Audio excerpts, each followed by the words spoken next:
sont le jour et le soir committant Gatling. Donc ça fait à peu près 2 ans que je fais du Scala de manière régulière et 1 an que je fais de SBT à très haute dose basiquement.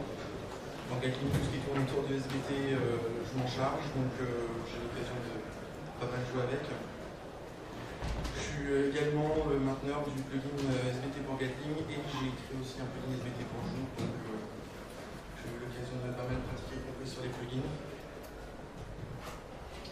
Donc déjà dans un premier temps, pourquoi SBT pourquoi le choisir? Déjà, malheureusement, je trouve que c'est un outil qui est peut-être injustement décrié dans le sens où beaucoup de critiques aussi, il y a quelques années maintenant, se retrouvent plus tellement valables. Et c'est finalement un peu comme Scalasis, où on a tendance à se dire que c'est trop compliqué, il vaut mieux l'éviter, on s'évitera des problèmes. Notamment, voilà le genre de critique qu'on peut lire. Le premier, je pense que vous avez probablement tous eu l'occasion de le lire, qui était dans un report de Zero Turnaround il y a 1 ou 2 ans maintenant. Voilà, c'est pas utilisable, mais pourquoi essayer de SBT alors que Maven est parfait ou autre. Donc je ne dis pas non plus que SBT est sans défaut, ça serait mentir, il a ses petits défauts, mais comme les autres en ont aussi. Mais c'est peut-être un petit peu pas dégagé trop rapidement non plus. Donc, regardons un peu ce qui existe par ailleurs et aussi là où SBT peut avoir des choses intéressantes à proposer. Donc je pense que vous le connaissez tous, Maven, le grand classique, le standard. Je pense que personne ici n'a jamais eu l'occasion de toucher à Maven au moins une fois. Le BOM c'est pratique, c'est du XML, on ne sort pas des... si on sort pas des rails, tout va bien, c'est facile à appréhender. Le problème c'est que si vous voulez sortir des rails, eh bien, vous êtes un petit peu mal barré, parce que à la moindre occasion vous voudrez faire quelque chose qui sort un tout petit peu de l'ordinaire, un tout petit peu de ce que Maven a prévu, vous êtes bien parti pour devoir écrire un plugin.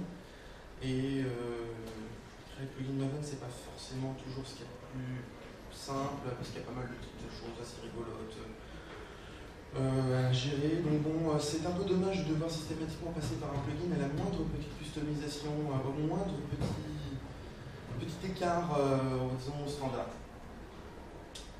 Radol, bon, qui offre quand même déjà l'avantage par rapport à Maven d'être un petit peu plus souple, comme on définit le build avec du code. On a l'avantage qu'on peut toujours faire un tout petit bout de code pour customiser quelque chose selon ses besoins. Donc on sait déjà quand même un grand pas en avant par rapport à Gradle de ce niveau-là, en termes de souplesse. Reste qu'il manque encore une intégration un tout petit peu plus poussée avec Scala, avec certaines de ses problématiques, mais bon, déjà un peu mieux. Donc on a aussi l'alternative SBT qui offre à mon sens, de très nombreux avantages. Déjà, ça pour un projet Scala, on définit son build en Scala. C'est un avantage, c'est qu'on n'a pas besoin d'un point particulièrement mobile par ailleurs. Ou, apprendre XML, c'est un problème, mais on n'a pas. On a de Scala de bout en bout, donc c'est assez pratique pour ça aussi. Ensuite, c'est quand même devenu un peu le standard. Je me mets au défi de trouver quand même beaucoup de projets en Scala écrits avec utilisant autre chose que SBT. Vous prenez tous les grands projets, Class, Spray, tout ça. Ils utilisent SBT tout simplement parce qu'il offre pas mal de choses intéressantes. Parce que, entre autres, on a la problématique du cross-building que SBT gère très naturellement. On a la problématique du compilateur qui n'est pas le plus rapide qui soit. Et où SBT fait de nombreuses choses derrière, parallélise un maximum de tâches, donc essaye quand même de gagner du temps par rapport à ça, garde le compilateur en permanence à chaud, donc on gagne aussi un petit peu de temps par rapport à ça. Et justement, lié aussi à cette problématique, ce qu'on appelle la trigger d'execution, pour ceux qui ont déjà utilisé SBT, le petit tilde magique, qui fait que vous rajoutez tilde à votre commande et vous êtes en train de compiler, au moindre changement de source, il recompile. Ce qui veut dire qu'accessoirement, si vous lancez les tests, au moindre changement du source, il recompile aussi. Donc en gros, c'est du TDD gratuit.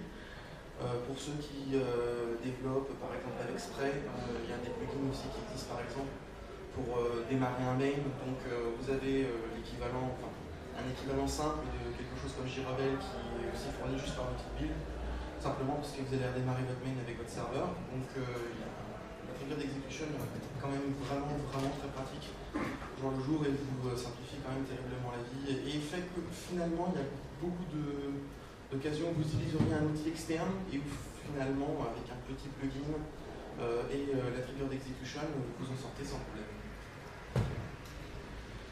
Donc le point central de SBT, toute la base c'est ce qu'on appelle les settings et les tasks, toute la configuration de build. Parce qu'au final, un build c'est quoi? Façon compliquée, c'est une state monade. Façon simple, c'est une map où vous mettez vos settings, enfin, vous mettez la configuration de votre build. Et au final, au moment de charger SBT, votre build est complètement configuré, complètement décrit. Et donc, basiquement, ça ressemblera un peu à ça. C'est quand même un peu simpliste. Mais donc voilà, vous voyez par exemple dans ce cas, où vous avez la version que vous définissez, vous avez ensuite le nom qui dépend de la version. Donc c'est géré un peu plus finement que ça, c'est pas une map MUDAP, je vous le jure. Basiquement, vous pouvez comme ça avoir tout un ensemble de settings qui dépendent les uns des autres et au final, c'est tout simplement le but. Donc le setting et un task, finalement, c'est pas extrêmement compliqué. Vous définissez d'un côté la clé, donc vous précisez est-ce que c'est un setting, est-ce que c'est une task, le type de retour, le type que ça, et ensuite vous définissez par ailleurs la valeur, sachant que les deux sont complètement découplés, vous définissez ça en deux temps, systématiquement. Et on peut simplement voir deux grandes catégories. Le setting, il est défini, il est fixé au chargement du build. Donc, par exemple, le nom de votre projet, c'est un setting. La version, c'est un setting, parce que ça ne va pas changer en cours de route. Par contre, le résultat de votre compilation, c'est assez logique, c'est une task. Ça a besoin d'être changé en permanence. Les résultats de vos tests, les tests exécutés, c'est pareil. Ça va avoir besoin de changer à chaque nouvelle exécution, à chaque nouvelle découverte d'une classe de test. Donc voilà, vous avez un exemple ici. Donc, effectivement, on a bien la définition de temps avec, dans un premier temps, on définit un setting qui est type string. On lui donne une description qui est très utile, vous verrez par la suite. Elle apparaît à plusieurs endroits. Et là, voilà, on lui donne la valeur stuff. Donc, rien ne vous empêcherait par ailleurs de me dire que vous utilisez la valeur de Nike pour, je ne sais pas, par exemple, définir vos dossiers avec vos sources. Et au final, je pense que vous pouvez voir une logique là-dedans. Et les concepts avec lesquels on est finalement assez familier, c'est que votre clé, vous définissez simplement une interface. Vous dites mon type de retour, je vous donne une petite description. Derrière, vous l'implémentez. Finalement, un setting, alors, même si la logique que c'est une map qu'on peut modifier par la suite, fait qu'on peut réécrire un setting au cours du build, mais globalement, il est fixé une fois que le build est chargé, donc c'est une constante. Et votre task, pour le coup, est une fonction, parce qu'il est réévalué à chaque fois. Donc finalement, même si setting et task en soi paraissent être une terminologie un peu particulière, on peut facilement retrouver une correspondance avec des choses qu'on connaît bien et où ça simplifie un peu les choses. Il y a énormément de build-ins qui sont fournis, vraiment une liste assez impressionnante, rien que la définition des clés, vous devez bien en avoir pour 400-500 lignes, donc il y a vraiment beaucoup de choses qui existent par défaut dans SBT. De manière générale, vous retrouvez effectivement toutes les clés donc, dans le fichier, dans keys.scala, que vous pouvez retrouver en ressources ou en général via votre IDE. Et toutes les implémentations sont en default. Vous n'avez pas forcément besoin des implémentations, mais ça peut être des fois un peu pratique si vous tombez sur un os et que vous vous demandez qu'est-ce qui peut bien se tramer à cet endroit-là. Mais de manière générale, les keys sont quand même bien. Enfin, d'avoir les définitions, c'est bien suffisant.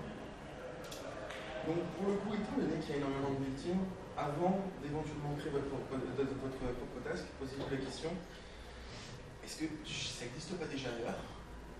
Est-ce que vous pouvez pas tout simplement prendre un setting existant et effectuer une transformation dessus pour avoir votre nouvelle valeur? Vous voulez récupérer la liste de tous vos répertoires de sources, est-ce que vous avez besoin de le refaire manuellement? Alors vous avez déjà un setting, par exemple, qui vous expose tous vos répertoires de sources, et vous pouvez faire récupérer la liste et faire un filtre dessus. Donc, si vous pouvez, basez-vous sur l'existant, ne vous embêtez pas. Et le meilleur exemple, c'est eSnapshot. eSnapshot, probablement le setting le plus méconnu de SBT. Cherchez sur GitHub, basiquement, eSetting, c'est je prends la version, je regarde si elle se termine par snapshot. Si elle se termine par snapshot, eSnapshot est à true, sinon est à false. Il peut être utile par exemple quand vous voulez configurer vers quel repository vous couchez vos artefacts si vous êtes en snapshot ou si vous êtes en release. Cherchez version.trims ends with snapshot, ce qui est finalement l'implémentation du snapshot sur GitHub. Vous verrez que GitHub est constellé de personnes qui réimplémentent eSnapshot. C'est pas un bout de code très compliqué, mais c'est quand même dommage qu'il est là. Pourquoi ne pas s'en servir? Pourquoi réimplémenter systématiquement? Et de la même manière que combien de fois on peut croiser des personnes qui vont réimplémenter par exemple un système de packaging du projet dans un zip, alors qu'il y a déjà des plugins qui font ça très bien. Donc c'est pas parce que vous pouvez le faire avec du code que vous êtes obligé de le refaire de zéro à chaque fois non plus. Profitez du fait qu'il y a beaucoup de choses existantes pour éviter de vous embêter un peu inutilement à toujours le réimplémenter.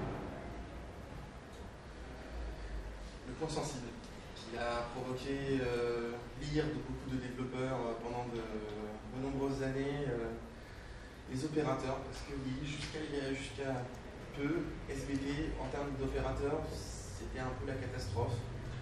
Parce que vous aviez ça. Il y en a même quelques-uns. Donc la plupart sont assez critiques. Il y en a certains qui vous diront quelque chose. Plus égal, plus égal, ça a la même logique que dans les connexions. C'est de la concaténation d'un élément à une liste, ou la concaténation d'une liste à une autre liste. Mais cela, ça ne dit pas grand-chose. Mais heureusement, maintenant, on n'a plus que ça.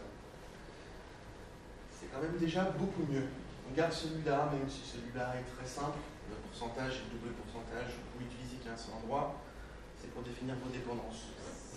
Ça reste plutôt, son scope est plutôt limité. Donc ça peut encore aller. Donc vous éliminez quand même la plupart des opérateurs très spécifiques, sachant que l'ONG considère pour le coup pas exactement comme des opérateurs spécifiques de SBT, étant donné qu'ils ont le même comportement que dans l'API standard. Comment on peut faire ça? On remercie Scalabilis et on remercie les macros. Donc avec SBT, S013 qui pour le coup est construit avec Scalabilis, ils ont en réalité ajouté une macro qui s'appelle .value, qui est en fait simplement prendre toutes les opérations, prend votre code et le retransforme de manière à utiliser un seul opérateur. Donc ils sont toujours là, ils sont toujours utilisés, mais basiquement vous pouvez vous débrouiller pour qu'ils ne soient utilisés que par une chose, c'est par SBT lui-même. Une fois que finalement, .value aura été développé, aura été étendu. Pour reprendre la terminologie des macros. Donc quelques exemples effectivement de conversion des anciens vers les nouveaux. Honnêtement, le tilde égal, c'est probablement le seul cas où je verrai encore un intérêt à utiliser anciens opérateurs parce que on économise un tout petit peu de code. Et encore, c'est un peu plus compliqué à lire. Le tilde égal, c'est je prends mon setting, je le passe en paramètre à une fonction et je fais des modifications dessus. Donc là, effectivement, je prends le nom et je le mets en uppercase. Donc là, on a l'exemple. Vous voyez que c'est pas non plus beaucoup plus verbeux et beaucoup plus compliqué à lire, et même pour le coup, par exemple, l'avantage que vous avez que le 2 points égal pour assigner une valeur à votre setting qui est utilisé. Donc ça reste quand même, je trouve, beaucoup plus lisible en SBT013 avec .value. Là, ça devient plus rigolo. Donc là, vous voyez directement. Donc en fait, le chevron égal, simplement, je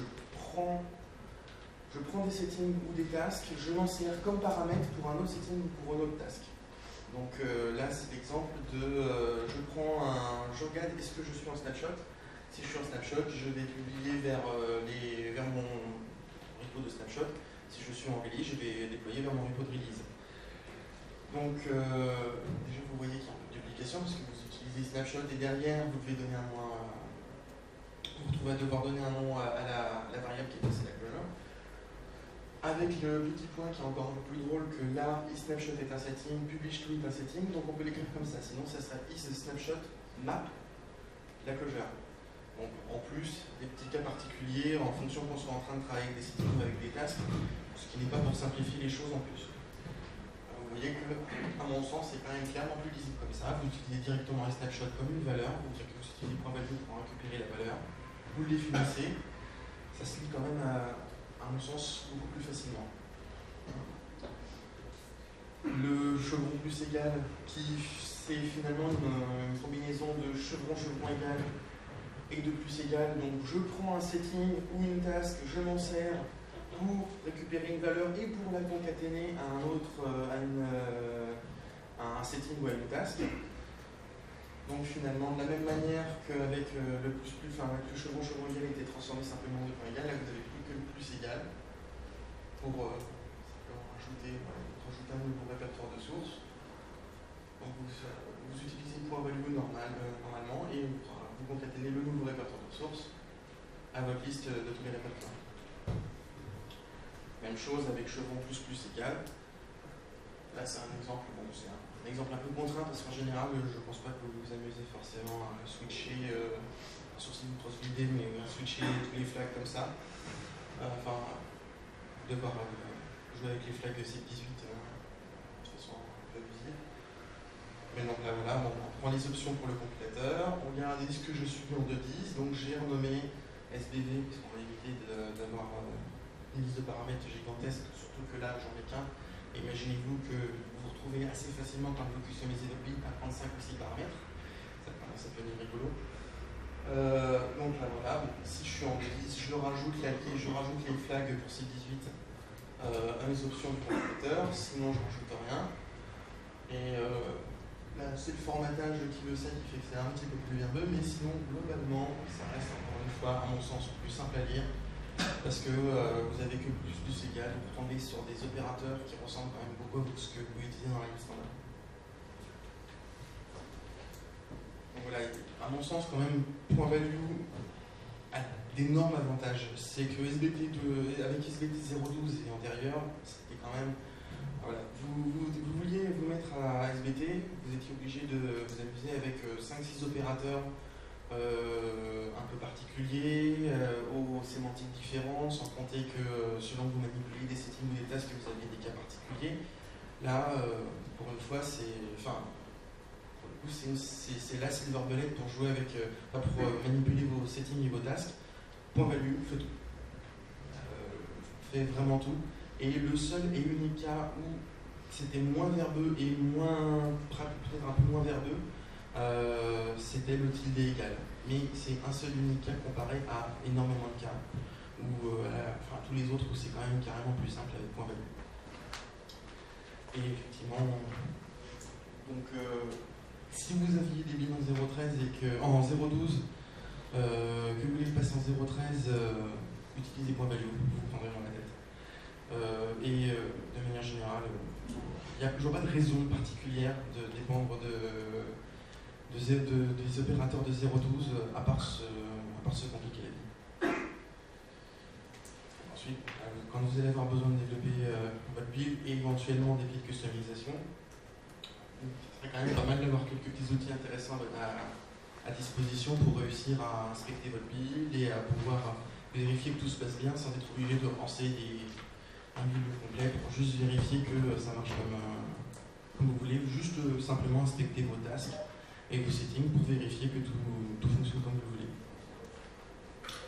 Donc SBT propose un bon nombre d'outils pour ça, surtout 4, même si je dirais que les deux premiers sont les plus importants, Inspect et Show. Les deux autres prouvent aussi leur intérêt, mais si vous devez en retenir que deux, c'est Inspect et Show. Que fait Inspect? Basiquement, c'est absolument tout ce que vous avez envie de savoir sur un setting. Et rien de mieux qu'un exemple. Là, vous voulez inspecter le setting name. Donc vous avez à peu près, toutes les informations que SVT peut nous fournir. Donc sa valeur, son type de retour, la description. Pour ça, c'est toujours utile de mettre une description qui tienne la route quand vous créez vos settings, parce que quelqu'un peut avoir besoin de s'en servir et les relire en utilisant Inspect. Donc mettez toujours quelque chose juste pas stuff, quoi. Pas comme je l'ai fait. Il vous indique aussi effectivement d'où provient la valeur. Donc là, c'est une façon un peu compliquée pour dire que ça procède absolument dans tous les scopes. Parce que vous pouvez aussi définir un setting ou une clé pour qu'il y ait une valeur particulière, par exemple pour la compilation, pour les tests, ou qu'il y ait une valeur particulière pour une tâche particulière. Mais bon, ça c'est un peu plus rare. Simplement, le code, c'est pour dire que c'est sa valeur pour absolument tous les scopes. C'est-à-dire que compile, test, tout le monde utilisera demi-project comme valeur pour name. Il vous indique également à quel endroit il est défini. Donc, vous retrouvez aussi, si vous voulez retrouver plus facilement la valeur d'un built-in, quand vous ferez inspect, par exemple, inspect source directory, si vous ne l'avez pas modifié, il vous renverra vers la définition dans defaults.scala de SVT. Donc vous pouvez aussi le retrouver un peu plus facilement comme ça. Les reverse dependencies, pour le coup, c'est tous les settings qui dépendent de ce setting-là. Donc normalize name, simplement, il prend le nom, il retire les majuscules, mais des tirs à la place. Bon, donc forcément, il dépend de name. Unlock messages, c'est le simple message que vous avez quand vous lancez SVT pour vous dire que vous êtes dans le projet X ou Y. Et donc là, voilà, c'est pour indiquer que ce setting-là délègue sa valeur est utilisée pour tous les scopes dans le projet courant et tous les scopes dans tous les projets. Puisque si vous ne le redéfinissiez pas ailleurs, finalement, voilà, il est utilisé par absolument tout le monde, sachant que si vous vous retrouvez à le redéfinir dans des sous-modules ou dans un scope particulier, vous verrez effectivement que il ne délègue pas à tout le monde. Voilà. Il ne délègue pas à absolument tout le monde. Donc, ensuite, spoiler, chaud. Comme vous n'avez pas forcément toujours besoin d'avoir toutes ces informations-là quand vous êtes en train de développer votre build, Inspect est surtout utile quand vous voulez explorer. Vous voyez un setting, vous dites tiens, il fait quoi, quelle valeur il a, c'est surtout on sait qu'il est utile. Quand vous développez votre build, vous utilisez finalement plus souvent show, qui ne fait que vous donner les valeurs. Donc vous définissez votre setting, vous définissez votre task, vous faites un show, hop, vous voyez directement le résultat, comme ça vous voyez au fur et à mesure si les customisations que vous avez faites aboutissent à ce que vous espériez. Là, avec l'exemple finalement je change des repository publication. Donc, si je suis en snapshot, je publie vers Sonatype snapshot, sinon je publie vers Sonatype staging. Donc là, avec show, je vérifie la version, je vois bien que je suis en 1.0 snapshot et que si j'essaie de voir la valeur de mon repository de publication, je publie bien vers Sonatype snapshot. Avec set simplement, c'est je modifie la valeur pendant que ma session SVT est démarrée. Donc elle ne sera pas persistée, sauf si vous lui demandez. C'est plus si vous voulez comme ça vérifier rapidement en modifiant un setting, les modifications sont bien propagées là où vous le voulez. Donc là, on passe sur une version qui correspond à une version de release, selon l'implémentation de snapshot. On voit bien qu'on est sur que le 1.0 est performant et que tout d'un coup, on publie bien vers Sonatype staging. Donc c'est un peu le petit couteau suisse quand vous voulez vérifier que vos customisations fonctionnent comme vous voulez. EMP aussi très pratique quand vous voulez découvrir SVT. Donc vous indiquez de la même manière, c'est un sous-ensemble un peu de Inspect. Si vous mettez directement le nom exact d'un setting ou d'une task, il vous donne sa description. Si vous ne mettez pas exactement le nom d'un setting ou d'une task, ça fait une recherche parmi l'ensemble des clés et ça vous redonne la liste des clés qui contiennent le terme de recherche. Donc si vous faites help foo, ça va chercher la liste des clés qui contiennent foo dans leur description. Donc là par exemple, je ne dis pas tout parce qu'il y a beaucoup de settings qui disent resolver. Donc là, resolvers, c'est un setting au nom exact. Donc on voit que c'est effectivement la liste des resolvers. Les resolvers, c'est les repositories vers lesquels vous allez publier ou vous récupérez vos dépendances. Donc central est un resolver, par exemple. Et là, vous pouvez définir, resolver, vous définissez vos repositories perso, si vous avez un repository entreprise ou autre. Et là, si on a resolver sans S, qui n'est pas un setting exact, qui n'existe pas en lui-même, il va chercher l'ensemble des settings et tasks qui contiennent resolver dans la description. Donc, par exemple, publish to, pour indiquer le resolver vers lequel on publie nos artefacts. Resolver lui-même et bien d'autres, il doit bien avoir une quinzaine dans le genre. Et le dernier, qui est un.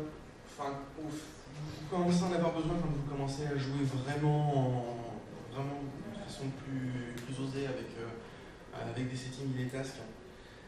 C'est le console project. En final, c'est un REPL, c'est le REPL Scala standard, simplement avec les bons imports qui vous importent les clés, votre définition de build, et toute une liste d'helpers pour SBT pour finalement manipuler, récupérer un setting ou une clé, aller le manipuler dans un REPL, et donc comme ça, vérifier au fur et à mesure, jouer un peu avec les API un peu plus en détail, de manière un petit peu plus poussée que ce qu'une combinaison de je modifie, je recharge, show, je modifie, je recharge, je show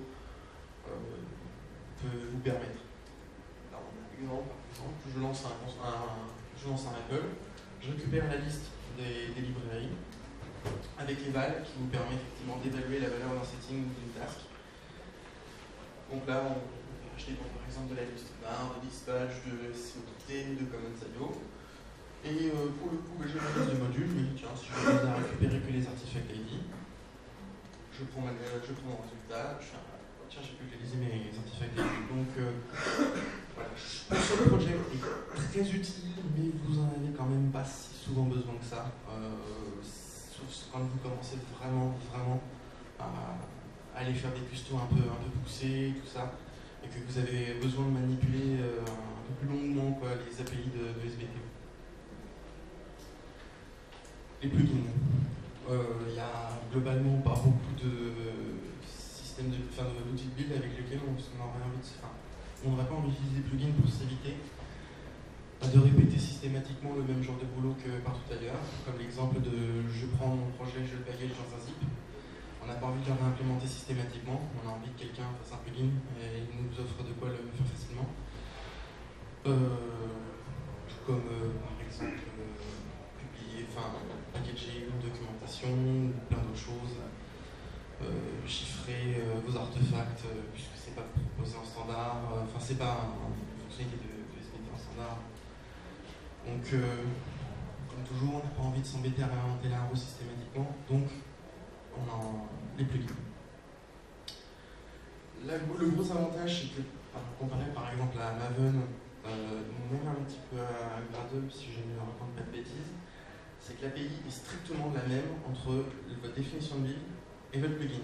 Vous manipulez les settings de la même manière, vous manipulez vos tasks de la même manière.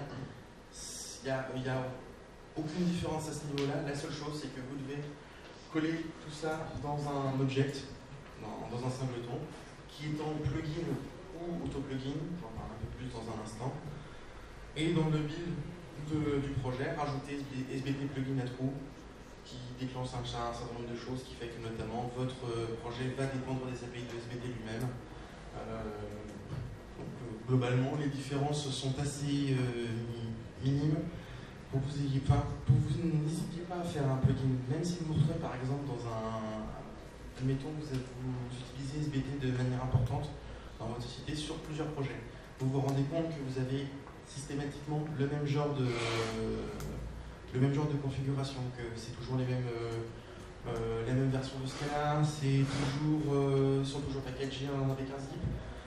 Ce genre de choses-là, vous embêtez pas à le répéter partout, mettez-le dans un plugin, utilisez ce plugin dans votre projet, et comme ça, vous ne le précisez qu'une seule fois.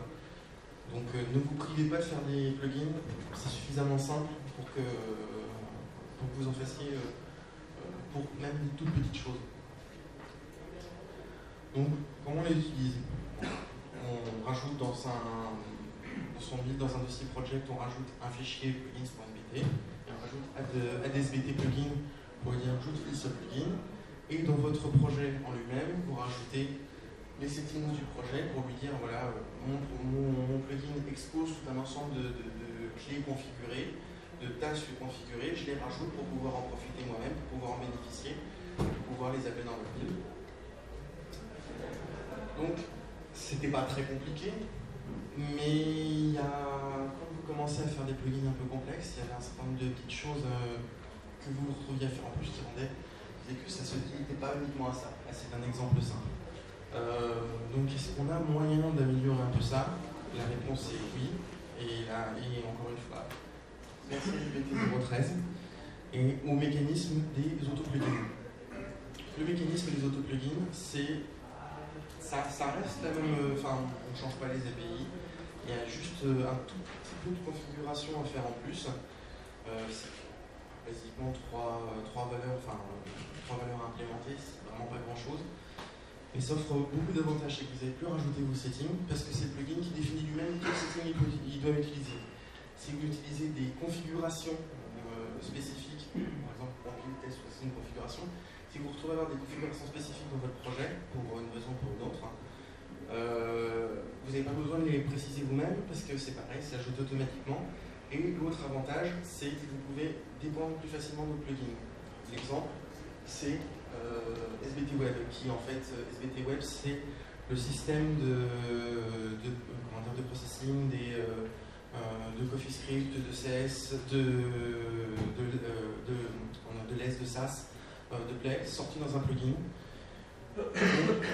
C'est à ma connaissance le seul exemple d'autoplugin avec des triggers. C'est que si vous ajoutez SBT Web dans votre projet, que pour le coup vous activez le plugin en lui-même et que vous ajoutez simplement le plugin SBT-less, c'est-à-dire que vous ne rajoutez pas les settings ou autres dans votre projet, vous rajoutez simplement less dans la liste des projets dans la liste des plugins que votre projet tire, et il est ajouté automatiquement parce que globalement il dépend de SBT Web. Et quel intérêt de tirer less si c'est pas pour l'utiliser avec SBT Web? Donc SBT Web se dit SBT less se dit puisque SBT Web est là, moi je m'active aussi parce que c'est un peu comme ça que je dois l'utiliser. Donc il est disponible automatiquement, ce qui limite aussi un peu le besoin d'avoir à configurer des tonnes et des tonnes de plugins, surtout quand ils sont liés comme celui-là. Vous pourriez imaginer par exemple le cas avec la publication. Vous avez un plugin qui vous permet de publier vos artefacts, de faire une release, admettons, et derrière vous avez besoin peut-être que vos artefacts soient signés. Si vous rajoutez le plugin qui signe vos artefacts, l'autre va se dire a priori j'ai le plugin qui fait des releases à côté, peut-être que je dois être activé parce qu'on a besoin que les artefacts soient signés, donc vous évitez d'avoir à le faire manuellement par exemple. Là c'est l'exemple sur le plugin Gatling, où on a justement des configurations particulières. Gatling, au cas où, pour ceux qui ne connaissent pas, c'est un outil de stress test. Et le plugin SBT permet d'exécuter vos tests de charge comme finalement des tests unitaires. Donc, pour le coup, comme les tests unitaires ou comme les tests d'intégration selon par exemple la charge que vous mettez. Donc, on a pour le coup des configurations spécifiques pour préciser, ça va juste être un test fonctionnel, un test unitaire, je m'en servir pour valider une API REST ou autre, ou comme les tests d'intégration. Là, il y avait un petit peu plus de boulot à faire, parce que par exemple, configs, là je suis dans le cas d'un fichier .sbt, configs n'est pas disponible directement, il faut forcément que ça soit dans un projet, ça complique un peu les choses, et vous rajoutez derrière les settings. Vous avez besoin de faire enable plugins, Gatling plugin, et automatiquement vous avez les settings qui vont bien, vous avez les configurations qui vont bien, qui sont setées automatiquement. Donc c'est quand même un petit peu plus simple Ça ne change pas grand-chose dans le cas de plugin simple, dans le cas de plugin simple, mais ça vous simplifie la vie dans le cas de plugin compliqué. Donc, à part si vous avez vraiment envie que votre plugin soit disponible pour des gens qui utilisent SBT 0.11 ou 0.12, utilisez nos autres plugins. SBT 0.13 est quand même sorti depuis plus d'1 an. Je pense que ça ne me paraît pas déraisonnable de targeter SBT 0.13 plutôt que, et de ne pas profiter justement des autres plugins. Et donc, pour finir, des conseils génériques. Si, encore une fois, ne réinventez pas la roue. Vérifiez toujours si les settings n'existent pas ailleurs. Vérifiez toujours si vous ne pouvez pas utiliser un plugin. Limitez au maximum la taille le besoin de customisation que vous avez à faire. Regardez toujours si quelqu'un n'a pas pensé à le faire, n'a pas eu le même problème avant vous et n'a pas pensé à le faire avant vous. Profitez-en. Ça me paraît important de le dire parce que malheureusement, on le voit encore assez souvent et sans méchanceté aucune, je respecte énormément leur travail, mais malgré tout, c'est quelque chose que j'ai pu constater. Ça a été, c'est mieux maintenant, mais vous prenez par exemple le build de Dakar, c'est quand même un gros pavé de 600 lignes. Donc, sans méchanceté aucune, c'est pas parce que c'est du code pour votre build qui doit être dégueulasse. C'est simplement que ça. Les mêmes règles s'appliquent, surtout si vous utilisez des builds en point Scala. Profitez-en, découpez, faites plusieurs classes, faites plusieurs objets, découpez en fonction d'une certaine logique. Par exemple, l'exemple que vous pouvez retrouver assez facilement, c'est que vous mettez dans un singleton la liste de vos dépendances, puis derrière vous mettez dans un autre singleton toutes les configurations qui sont liées à la publication, au processus de release. Mettez dans un autre singleton la liste de vos settings qui sont appliqués systématiquement, qui sont appliqués à tous les projets, à tous les modules de votre projet, et finalement ne laissez que dans la définition de votre build juste le lien, on va dire, j'ai tous mes projets, et juste pour définir les dépendances. Gardez ça propre, c'est quand même plus lisible pour tout le monde, et voilà, encore une fois, c'est pas parce que c'est du code de votre build qui doit être dégueulasse pour autant, que ça doit être un pavé de 600 lignes absolument impossible à lire. Toujours définir le build properties pour définir la version de SBT que vous utilisez. Vous pouvez ne pas le faire, mais ça vous posera plus de problèmes qu'autre chose. Vous économisez un fichier et une ligne de code. Et à côté de ça, vous économisez rien, un fichier et une ligne de code, mais à côté de ça, vous avez le problème que vous dépendez systématiquement de la version de SBT qui est installée, avec les problèmes que ça peut poser. Alors que SBT, par exemple, vous avez un SBT 0.13.3 qui est installé. Si vous précisez la version, il peut tout à fait aller chercher une version plus récente. Il peut aller chercher SBT 0.13.6. Ce qui fait que si vous aviez par exemple le souci que vous utilisez quelque chose qui n'est devenu disponible qu'à partir de SBT 0.13.5, vous ne le précisez pas, donc tout le monde devra avoir forcément un SBT de la bonne version installée, alors que simplement tout le monde pourra avoir un SBT 0.13 quelconque installé et aller tirer précisément la bonne version. Donc ça ne vous coûte pas grand chose, vous savez comme ça quelle version d'SBT vous utilisez, c'est quand même très peu de code pour vous simplifier la vie par la suite. Et un point un peu plus sensible, je sais que je dois probablement être un des seuls à préférer les points Scala aux points SBT, mais autant que gardez des builds.sbt pour des builds très simples. Vous avez une liste de dépendance, vous mettez le nom de votre projet, vous configurez votre repo de publication, là ça va. Vous avez un build.sbt en dessous de 100 lignes, ça va. Justement, avec toute cette problématique, vous allez vous retrouver sinon à éclater vos fichiers, vos settings un peu n'importe comment. Ça va être un peu le bazar, en plus il y a des limitations un peu curieuses avec les points SBT. On est toujours, en attendant SBT 0.13.7, si je ne raconte pas de bêtises, on ne peut toujours pas mettre deux settings les uns à la suite des autres sans laisser d'espace vide. Surtout quand on sait que finalement un point SBT retransformé en point Scala. À ma connaissance, le compilateur Scala est capable d'avoir deux vals les unes après les autres sans péter avec une erreur de compilation. Donc il y a quand même pas mal de petites limitations, pas mal de petits problèmes avec les points SBT qui fait que j'aurais tendance à dire de manière générale préférer les points Scala, vous vous prendrez dans la tête. Après, si vous avez un build extrêmement simple, ça vaut pas forcément le coup, il y a quand même un peu plus de choses à faire. Là où les points SBT font, enfin, les plugins et tout ça, les settings sont apportés automatiquement, c'est pas le cas.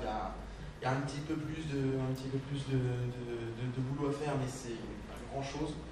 Et c'est surtout pas grand chose si vous avez un build un peu compliqué. De mettre ça avec du point Scala et de bien le structurer. Et donc merci d'être. Merci de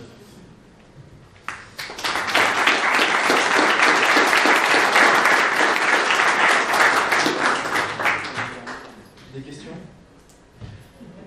Ouais, sur le process de release d'un plugin, est-ce que c'est simplifié? Je voulais parler de la HTTP de Gradle. On travaille là-dessus, documenter les plugins disponibles et les mettre à disposition plus facilement à partir de BinTrade. C'est vraiment quand on faisait en V1 de Gradle et V2, c'est beaucoup moins galère. Est-ce que pour SBT, on a quelque chose d'équivalent? Justement, pour le coup, Gradle et TXF ont eu la même idée, c'est que ça passe par BinTrade. Avant, il fallait publier, fallait demander un accès au report, enfin à l'Artifactory de TypeSafe. Maintenant, il suffit de publier son plugin sur BinTrade et de demander à synchroniser en fait son plugin avec le repository sur BinTrade. Donc c'est la même chose et pour le coup, ils sont disponibles sans devoir dire j'ai besoin de préciser que mon plugin est sur tel repository. Donc c'est simplifié. Et pour le coup, ça se configure de la même manière que votre projet. Donc, non, c'est simple.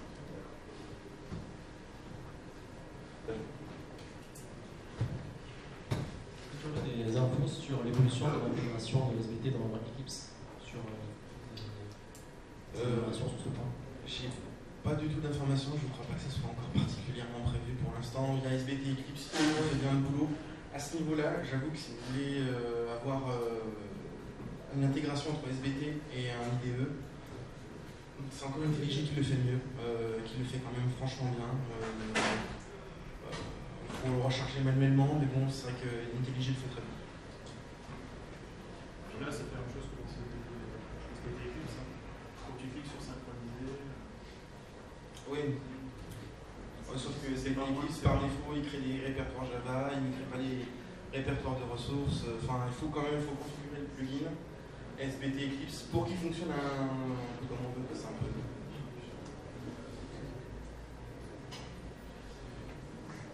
Pour les gros, le code de vie n'a pas important. Est-ce qu'on a moyen de faire des tests unitaires simples, un peu du méta-vie sur le code de vie parce que oui. Ce genre de choses qui On peut tout à fait. C'est du code de Scala. C'est du code Scala. Si on fait une fonction, on fait une fonction pour faire le truc, tout à fait tester cette fonction.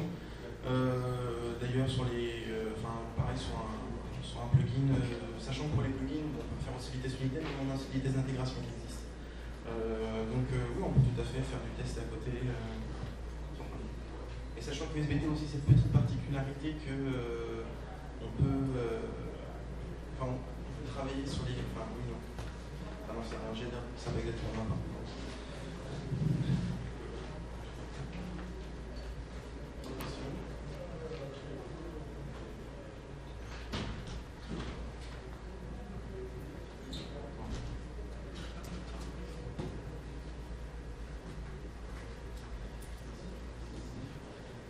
Merci encore et puis bonne journée et bon Scala à tout le monde.